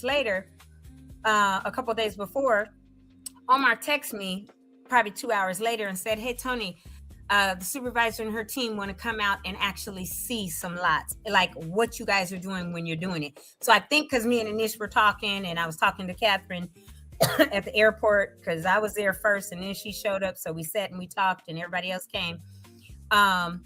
And they know, they were like, let's go and see. So I'm hoping that if not next weekend, because I told Anish we have next weekend, then it would be the following, that we can get them out, Anish and the supervisor, some of her aides, on the lots, and they can see what it is, the equipment that, we've purchased, and how we're doing this, along with this dashboard, which I think will go live, if not today after they show me, then tomorrow. And I told Omar and Anish I would send them the link to the dashboard so they can literally see. And when I said that to Anish, he said, okay, Toni, we're definitely want to come out because we want to see what we can do to help.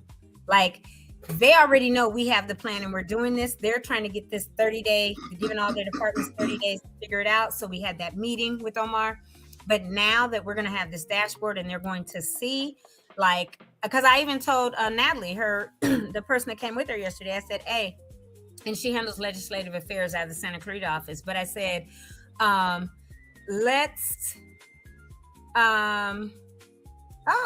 Cassandra, did you see what she put, Brian?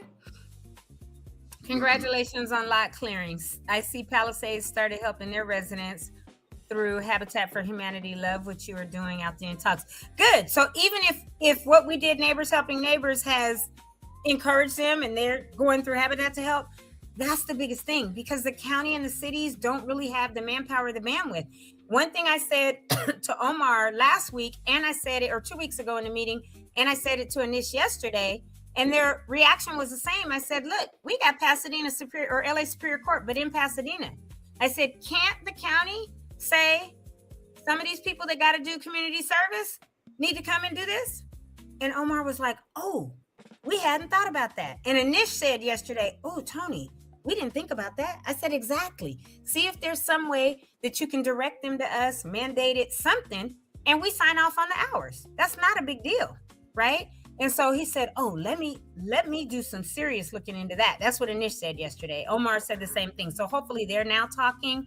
And when the supervisor and her team come out, it will likely be the weekend, the 17th, 18th, 19th, somewhere in that, probably Friday the 17th or whatever. Then we should be able at that point to get something from the county. I know that the supervisor has grants, some discretionary funding, all of them do. And so hopefully she can give us some of the discretionary funding. So maybe we can pay some people, even if it's Indolon or whatever.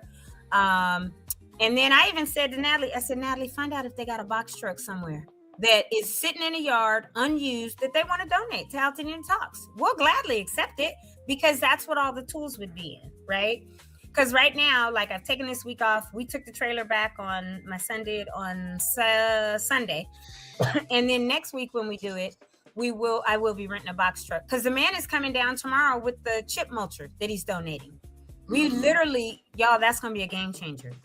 I bought a little one that was like $180 or whatever, but it doesn't do quite what we need because it doesn't have the big mouth and spit out.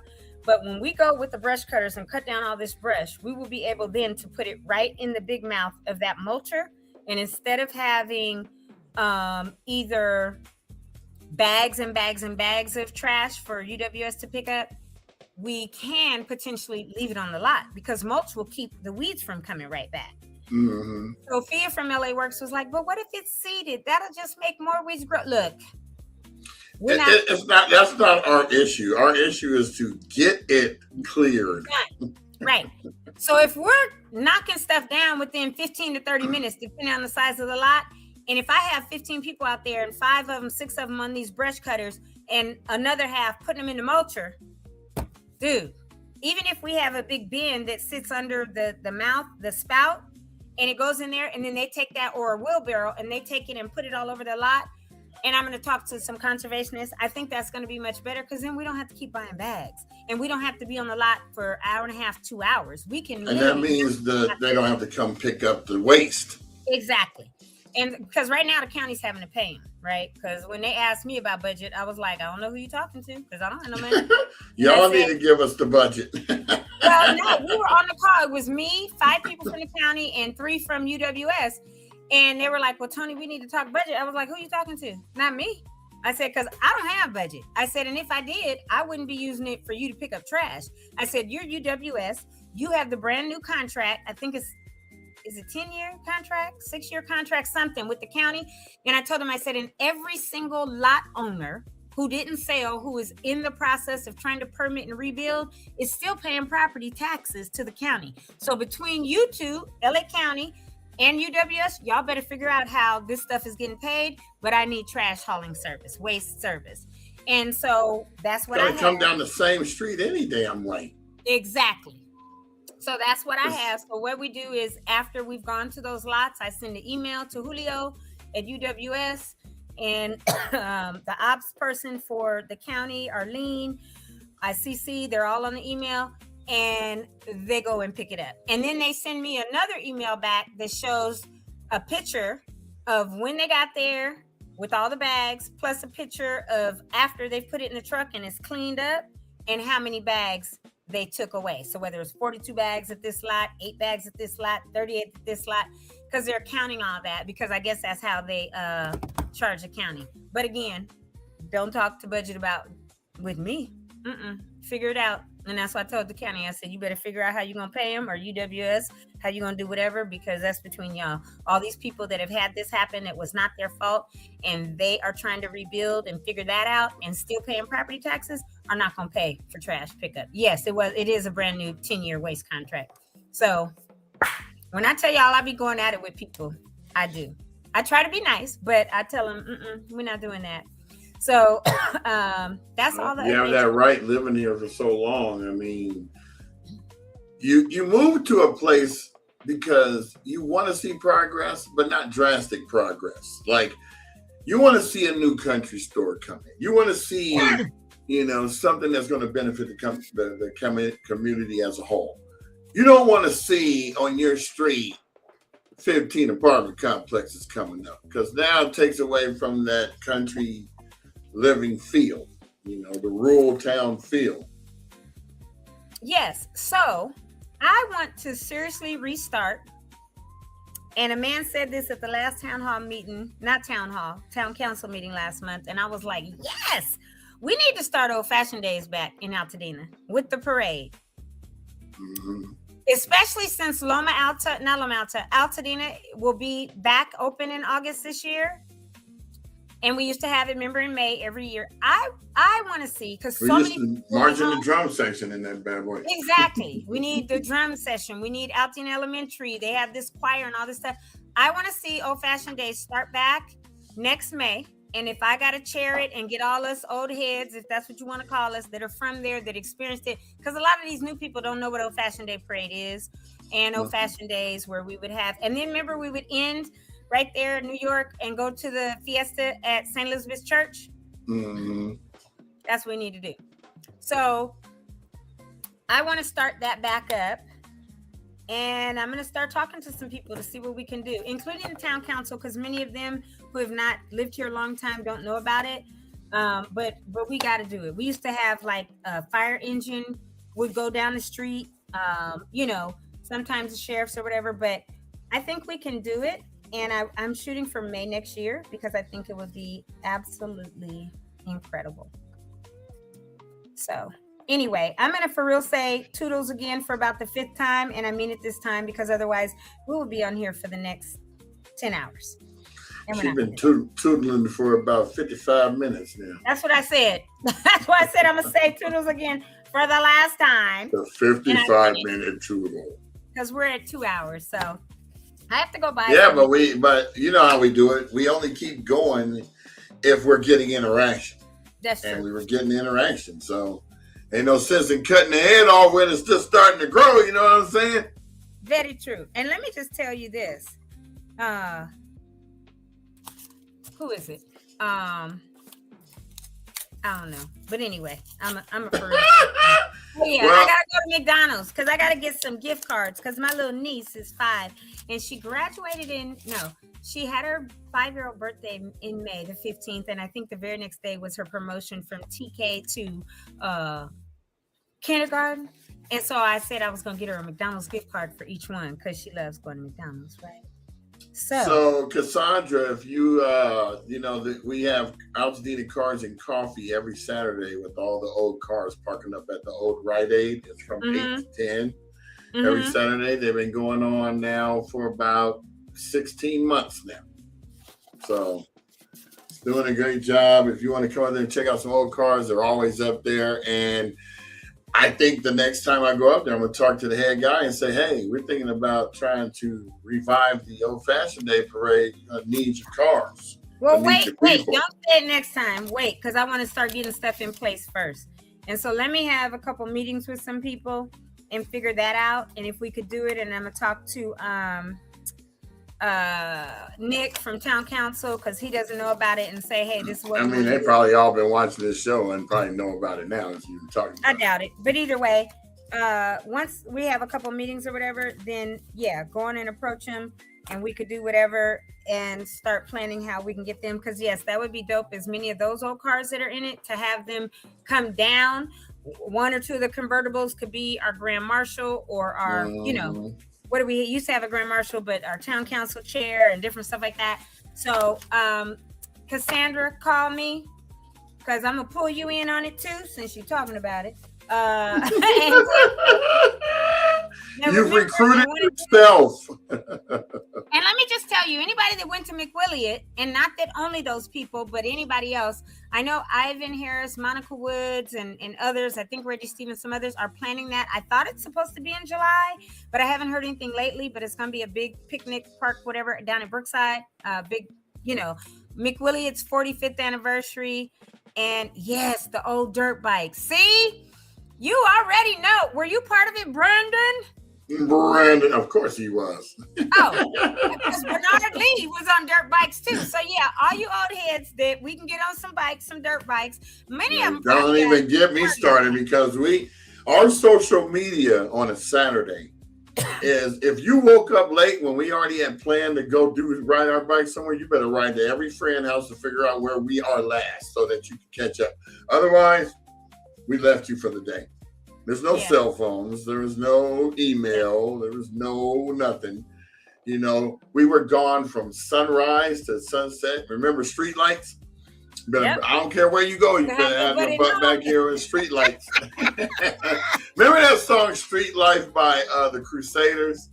I do, but we're at 1:59:36 at 2 hours exactly. When I tell you I'm hitting that button, I'm hitting that button. Street lights. Dun, dun, dun, dun, dun, dun. Street lights. Actually, it wasn't street lights. It was street life that she was saying. I know that. Oh. I was saying street lights. That's what we were bag on people use that song. So you got to be in by street lights. 2 seconds. Bye, y'all. Have a good Thursday. Toodles. Street